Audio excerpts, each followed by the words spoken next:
शिवराज मामा कहते हैं बार बार, कंस मामा कहते हैं कि हमने 1 लाख नौकरी दी, मान लेते हैं बात 1 लाख में, तो 13,000 पिछड़ा वर्ग लोगों की नौकरियों को छीनने का काम अगर किसी ने किया है तो इस कंस मामा ने किया है साथियों।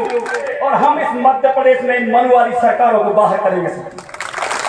लेकिन कभी भी उन्होंने ये नहीं कहा कि 65% इस ओबीसी को कब अधिकार दिए जाएंगे साथियों। तथागत गौतम बुद्ध जी को नमन करते हुए हमारे समाज बहुजन समाज में जन्मे समस्त महापुरुषों को, गुरुओं को, शहीदों को, सलाहकारों को, आए हुए अतिथियों को सबको सादर नमन करते हुए, क्योंकि कार्यक्रम बहुत बड़ा एक विशाल कार्यक्रम हो रहा है और एक समय की पाबंदी रहेगी, इसलिए आज इस बहुबंद की धरती से आज हमारे राजा शंकर साहब रघुनाथ साहब जी की कदम बलिदान दास है, वो हम याद करना चाहते हैं। मैं समस्त क्रांतिकारी साथियों से कहना चाहता हूं कि प्रांगण में आइए, थोड़ा सा बात करेंगे, क्योंकि जब तक आपको अपना इतिहास पता नहीं होगा तब तक आप इतिहास नहीं बना सकते साथियों। और इतिहास जानने की जरूरत है आज कि आखिर हमारे राजा शंकर साहब और कुंवर रघुनाथ साहब जी को अंग्रेजों ने तोप के सामने रख के उड़ाया क्यों था। इस बात को हमें जानना होगा। हमें ये हमारे शरीर पे रोंगटे खड़े हो रहे हैं कि वो कितने शेर दिन, कितने अपने समाज को चाहने वाले, इस भारत भूमि को चाहने वाले थे कि उन्होंने गुलामी स्वीकार नहीं करी, किसी प्रकार का प्रलोभन स्वीकार नहीं किया। उन्होंने कहा कि ये धरती अंग्रेजों को छोड़ने पड़ेगी और उन्होंने ये कहते हुए कह दिया कि अंग्रेजों कुछ भी करना समझौता नहीं होगा, चाहे आप मुझे तोप के सामने क्यों ना उड़ा दें। ये बात आप इमेजिन करो, सोचो कि वो जब अंग्रेज उनके पास जाते हैं और जब ये प्रस्ताव रखा गया कि आपको जागीर चाहिए कि हमारी गुलामी चाहिए, तो उन्होंने कहा हम तो राजा हैं, तुम गुलाम हो और तुमको यहाँ से खदेड़ा जाएगा, हमें तोप के सामने खड़ा करके उड़ा लो, लेकिन हमारी क्रांतिकारी औलादें जो आने वाली हैं आपको खदेड़ने का काम करेंगी साथ। इसीलिए ये जानना जरूरी है कि आज क्या लड़ाई है। उस समय लड़ाई अंग्रेजों से थी, लेकिन आज किससे लड़ाई है? आज भी एक लड़ाई चल रही है, आज भी कहीं न कहीं हम गुलामी की जंजीरों में जकड़ चुके हैं साथी। आज आपको पता होना चाहिए 1931-32 के बाद ये जो अपने आप को लगभग 65% समाज कहता है अपने आप को ओबीसी वर्ग, उसकी एक 90 साल लगभग बीत गए, अभी तक जनगणना नहीं कराई साथी। सोचिए आप अपने घर में कितना भी सदस्य हो, लेकिन कोई सामान खरीदने जाते हो, अगर कुछ देना है तो पहले गिनती करते हो कि नहीं करते? बताइए, करते कि नहीं करते? अगर आपके घर में शादी है और निमंत्रण भेजना है माता बहने, तो चर्चा करते कि नहीं करते कि हम कितने लोगों को भेजना है? और जब हमारी गिनती ही नहीं है तो हम कैसे अपने लोगों को अधिकार देंगे? साथियों, इस देश के अंदर जिस प्रकार से आजादी के बाद मनुवादी सिस्टम ने हमारे लोकतंत्र को कैप्चर करने का काम किया है, वो आपके सामने प्रदर्शित है। आपको देखना होगा कि इस 65% ओबीसी समाज के लोगों की आज तक गिनती नहीं हुई, इसलिए क्योंकि हम सिर्फ और सिर्फ झूठे उनके षड्यंत्रकारी एजेंडों में आते रहे। ये वाहिनी, वो वाहिनी, ये संगठन, ये हिंदू, ये दुनिया भर के आपको प्रोपेगेंडा लगाते रहे, लेकिन कभी भी उन्होंने ये नहीं कहा कि 65% इस ओबीसी को कब अधिकार दिए जाएंगे साथियों। और एक बार और बताना चाहता हूं, हमारे पिछड़ा वर्ग के लोग, कई लोग कहने लगते हैं, पढ़े लिखे लोग, अरे बाबा साहब ने हमारे लिए क्या किया? अरे मूर्खो, बाबा साहब तो वो हैं जिनका ज्ञान पूरी दुनिया में उजाला कर रहा है, और तुम समझ नहीं पाए कि बाबा साहब भीमराव अम्बेडकर ने 340 अनुच्छेद में तुम्हारे बाप की रजिस्ट्री कर दी थी उस समय जब संविधान बना रहे थे।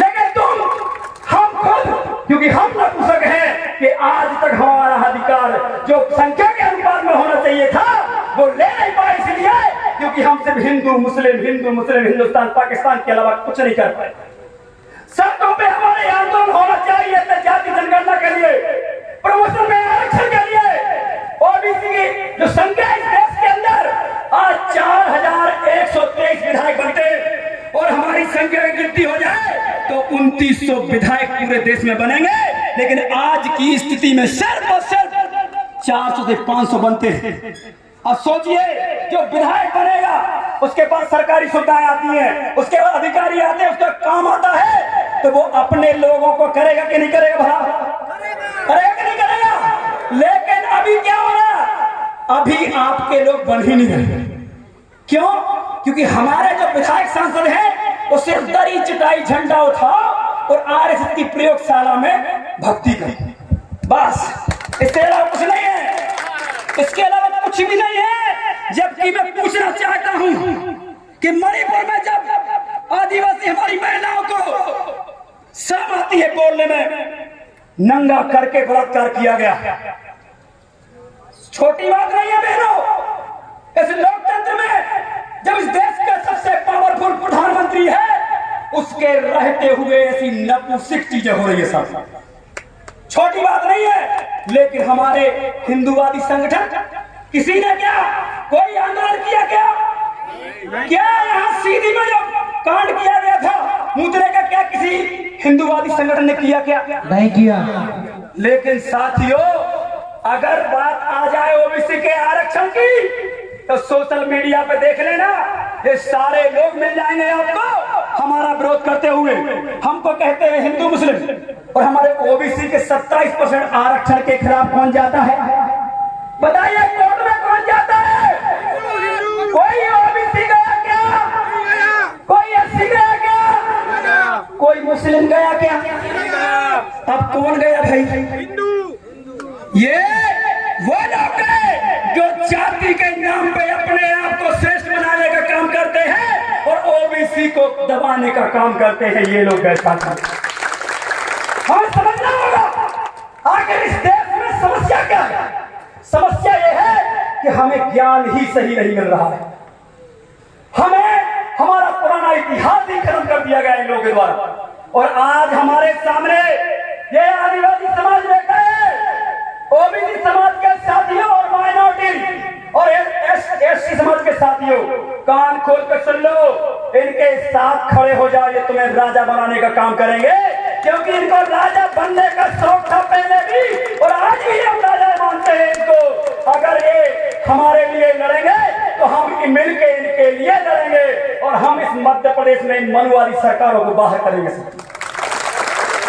साथियों, बताइए, मध्य प्रदेश के अंदर लिखित में 50.9% संख्या है। कितनी है? 50.9%, और 6% मुस्लिम समाज भी पिछड़ा वर्ग में आता है। अब आप सोचिए, बाबा साहब भीमराव अम्बेडकर जी से कोई ज्ञान नहीं हुआ है अभी तक। उन्होंने, क्योंकि उनको पता है कि जब तक आप एकता के साथ नहीं लड़ोगे, और जब तक आप बाबा साहब भीमराव अम्बेडकर के द्वारा जो संविधान लिखा गया है उसको आगे करके नहीं लड़ोगे, तब तक आप इतिहास नहीं बना पाओगे, अपने अधिकार नहीं ले पाओगे। इसलिए बाबा साहब भीमराव अम्बेडकर जी ने मुसलमान समाज को भी आपके साथ रखा। उनको मालूम है कि जब तक एक साथ नहीं लड़ेंगे तब तक ये जीत नहीं पाएंगे। अब बताइए, 58% लगभग हमें, और हमको आरक्षण कितना मिल रहा है? सिर्फ 14%। कितना मिल रहा है? 14%। अब बताइए, 60 लोगों को अगर 14 रोटी दी जाएंगी तो क्या आपके पेट भर जाएंगे? क्या नहीं भरेंगे। तो हमारी लड़ाई सही है कि नहीं है? सही है। हमको संख्या के अनुपात में चाहिए, नहीं तो जूते मार के लेंगे हम लोग, कुछ भी हो जाता है। और ये जो गीदड़ भक्ति में नहीं आना है, ये डरने वाला काम नहीं करना है। ये बीडी शर्मा से डर गए, उनको छुपैया नेताओं से डर गए, समझ गए? ये कुछ नहीं कर सकते। ये सिर्फ और सिर्फ थाने में अपने लोगों को रख के हमें डरा सकते हैं, ठीक है? तहसीलों में रख के डरा सकते हैं, लेकिन मैदान में आके ये हमें नहीं डरा सकते हैं, इनकी औकात नहीं है। इसलिए मैं कहना चाहता हूँ इस खुले मन से कि इनको ललकारना सीख जाओ। जब रघुनाथ साह शंकर साहब तो आपका सामना सीने से कर सकते हैं तो तुम बीडी शर्मा बीजेपी आरएसएस क्यों नहीं कर सकते हो साहब, ये बताइए। हमको समझना पड़ेगा संविधान में बाबा साहेब भीमराव अम्बेडकर ने अपने बच्चों को, अपने परिवार को कुर्बान करने के बाद संविधान लिखा है। छोटी मोटी निछावरता नहीं दी है, एक छोटा मोटा काम नहीं किया उन्होंने। उनके कई बार फोन गए घर से, कई लोगों के गए कि आपके बच्चे, आपकी पत्नी मर रही है। उन्होंने कहा अगर हमने संविधान नहीं बनाया और जो हम कर रहे हैं वो नहीं किया तो ये पूरा समाज मारा जाएगा। इसलिए परिवार की चिंता नहीं करेंगे, हम पूरे समाज की चिंता है सर। इसलिए पुनः मैं कह रहा हूँ बाबा साहब भीमराव अम्बेडकर को पढ़िए, साहूजी महाराज को पढ़िए, जो फुले को पढ़िए, फातिमा शेख को पढ़िए, सबने फुले को पढ़िए, बंदीभाई लोधी, हिंदुस्तान लोधी को पढ़िए, बिरसा को पढ़िए, टंटे मामा भीम को पढ़िए। अरे एक से एक क्रांतिकारी हुए, बीजेपी आरएसएस और मनीवादी पार्टियों में अभी भी एक पैदा नहीं हुआ, हमारे हजारों हुए साथियों। समझने की जरूरत है, ये लोकतंत्र है और लोकतंत्र में हमको थाने में डराया जाता है, हमको तहसील में डराया जाता है। और क्यों ना डराया जाए? क्योंकि हमें लोकतंत्र की परिभाषा मालूम नहीं है। संख्या के अनुपात में अगर हिस्सेदारी मिलती होती तो 52 जिले हैं मध्य प्रदेश के अंदर, उनमें से हमारे कलेक्टर 26 होते कि नहीं होते? तो क्या बीडी शर्मा डरा पाता? क्या डरा पाता? क्या मोदी डरा पाते? क्या अगर तहसीलों में हमारे, थानों में हमारे, अगर हमारी संख्या के अनुपात में होते तो ये घर से निकल भी नहीं पाते, विरोधी को छोड़ दीजिए आप। इसलिए ये समय है चुनाव का और खुले मन से कह रहा हूं, जो क्षेत्र में आपका व्यक्ति हो, जो आपके कंधे से कंधे मिला के चलता हो, जो आपका एक फोन पे कॉल उठाता हो, दुख सुख में जो तुम्हारे साथ शामिल होता हो, ऐसे व्यक्ति को कोई भी पार्टी हो चाहे यहाँ से निकाल के ले जाइए, ताकि वो विधानसभा में आपके इन अधिकारों की बात कर सके जो मैं कह रहा हूँ साथियों। हमें लड़ना होगा, डरने की जरूरत नहीं है भी कुछ नहीं हमारे पास। अभी भी हम घर ही बना रहे हैं, समझ रहे? अभी भी हम वही साइकिल ही चला रहे हैं। वो प्लेन से भीख मांगने वाले लोग प्लेन से घूम रहे हैं, उनके बच्चे विदेश में पढ़ रहे हैं, और जिन्होंने भीख दी यार, जिन्होंने भीख दी उनकी ये दशा है कि उनके 13% होल्ड करके रखे। 13% होल्ड, समझिए। शिवराज मामा कहते हैं बार बार, ये कंस मामा कहते हैं कि हमने 1 लाख नौकरी दी, मान लेते हैं बात 1 लाख, तो 13,000 पिछड़ा वर्ग लोगों की नौकरियों को छीनने का काम अगर किसी ने किया है तो इस कंस मामा ने किया है साथियों। अब आप सोचिए, 13,000 कोई छोटी नौकरी नहीं होती। एक परिवार में अगर एक नौकरी लग जाए ना तो 7 पीढ़ियां सुधर जाती हैं, लेकिन ये तो 13,000 नौकरियों को खा जा रहा है कंस मामा तुम्हारा, क्योंकि नागपुर की प्रयोगशाला से बनाया हुआ ओबीसी है। असली ओबीसी होता तो हमारे जैसा दहाड़ता था, समझिए। असली ओबीसी नहीं है ना मोदी, ना ही तुम्हारे शिवराज सिंह चौहान, और ना ही तुम्हारे ये दरी चटाई झंडा उठाने वाले सारे विधायक। ये सिर को सिर में तो मेरा अपना है, आपसे नहीं कह रहा हूं। और इन लोगों को बताइए, यही यहाँ के विधायक है जो भी, क्या पिछड़ा वर्ग के आरक्षण के लिए कोई पत्र लिखा गया? नहीं लिखा। क्या बताइए? नहीं लिखा। क्या आपकी वोट से विधायक नहीं बने? क्या नहीं? अब वोट से आपके बने और रक्षा किसके अधिकारों की बात कर रहे हैं? इसलिए ऐसे लोगों को आपको ये बटन दबा के भगाने का प्रयास करना है। और बिल्कुल इस जगह से मैं एक और कह रहा हूं, बीडी शर्मा बाहर से आए, राज कर रहे हैं आपके ऊपर। ऐसे अंग्रेज भी बाहर से आए थे, वो भी राज कर रहे थे, कर रहे थे कि नहीं कर रहे थे? इसलिए बीडी शर्मा को भी भगाइए और यहाँ के जो विधायक हैं उनको भी भगाइए। इनकी जरूरत नहीं है। हमारे समाज का गरीब से गरीब व्यक्ति, मजदूर, किसान, कोई भी रहे उसको जिताइए, लेकिन इन लोगों को, दलालों को मत लगाइए, क्योंकि ये दिल्ली बॉम्बे से बड़े बड़े उद्योगपति लाके तुम्हारे यहाँ खनन करने का काम करते हैं, तुम्हारे यहाँ के जंगल काटते हैं, तुम्हारे यहाँ की कोई बेचने का काम करते हैं। बताइए करते हैं कि नहीं करते? किसी आदिवासी समाज के व्यक्ति का कोई ठेका है क्या? नहीं। लकड़ी काटने का है क्या? नहीं। रेत का है क्या? नहीं। पत्थर निकालने का है क्या? नहीं। संगमरमर तक निकलता है तुम्हारे यहाँ, उसका है क्या? नहीं। अब बताइए, इसके बाद भी वो विधायक बना हुआ है। इसका मतलब है कहीं ना कहीं हमको गलत मुद्दों में ये उलझाते हैं। हिंदू मुस्लिम, हिंदुस्तान पाकिस्तान, पता नहीं क्या बात। अरे हमने अपनी मेहनत से किसान मजदूर समाज टैक्स देता है और हमने अपने समाज के भाई बहन बच्चों को हमने बॉर्डर पे लगा के रखा है, किसी की मजाल है कि भारत की तरफ देख सके। लेकिन ये 2 कौड़ी के लोग हमसे बार बार कहते हैं कि ये दिक्कत है, वो दिक्कत है। क्या हमें अपनी सेना पर विश्वास नहीं है क्या? तो इनके 2 कौड़ी के लोगों की बातों में आए क्या? अरे हमारी सेना का 2% ही दुनिया को सबक सिखा सकता है। इन 2 कौड़ों की बातों में मत आओ। देश सुरक्षित है, कुछ नहीं कर सकता, किसी की भी सरकार आते सके, लेकिन हमारे हक अधिकार असुरक्षित हैं। इसकी लड़ाई लड़ने की जरूरत है। ये आपको बार बार राष्ट्रवाद के नाम पे, धर्म के नाम पे तमाम प्रकार की चीजों में उलझाने का काम करेंगे, लेकिन आपको एक ही बात करना है कि बहोरी बंद की अब मजबूरी है, इन दलालों को भगाने की जरूरी है साथियों। अब मैं पूछना चाहता हूं कि हमारी माता बहन बैठी है, वो कह रहे 1000, फिर उनको लगा कि 1000 में काम, ये वोट नहीं देंगे, तो उन्होंने बोले 1200 दे। यही है ना, ऐसे ही कर रहा है ना वो।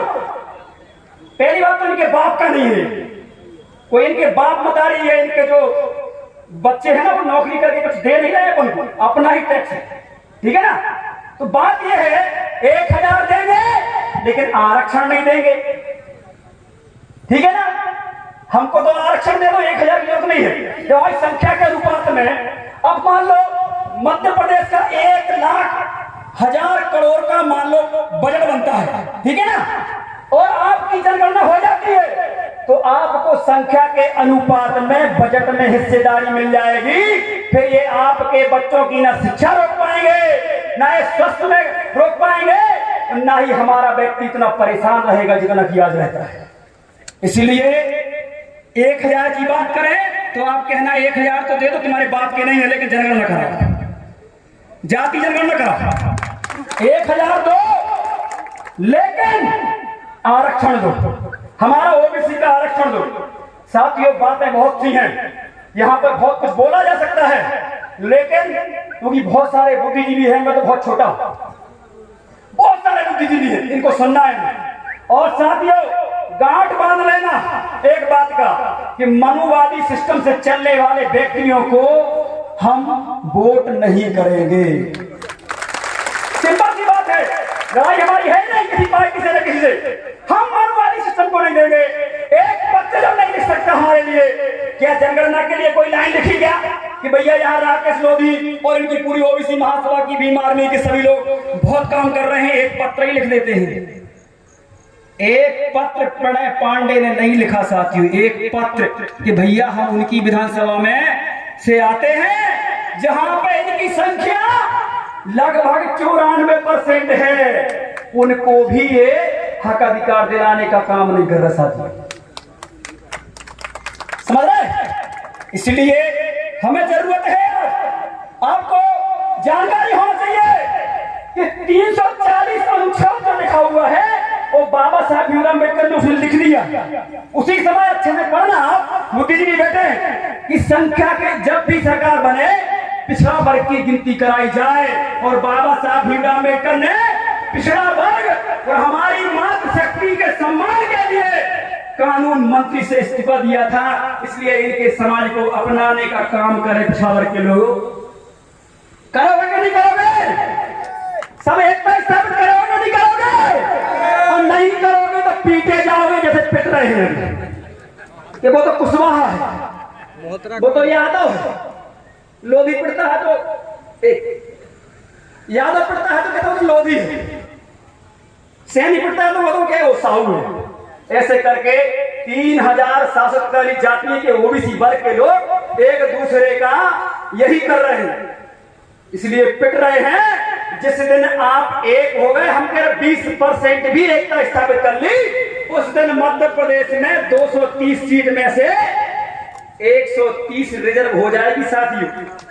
तो इन पार्टियों की दलाली नहीं करना पड़ेगी। अरे पार्टियों को भी चेता रहा हूँ, ओबीसी महासभा के मंच से कान खोल के सुन लो, ओबीसी महासभा के बिना कुछ नहीं कर पाओगे मध्य प्रदेश में, ध्यान रखना चाहती हूँ। इसलिए ओबीसी महासभा एवं तमाम संगठनों का मेरा बहुत बहुत धन्यवाद कि आप सबने इतना बड़ा आयोजन किया। और इतनी ही बात कह के मैं अपनी बाड़ी पे विराम लगाता हूँ।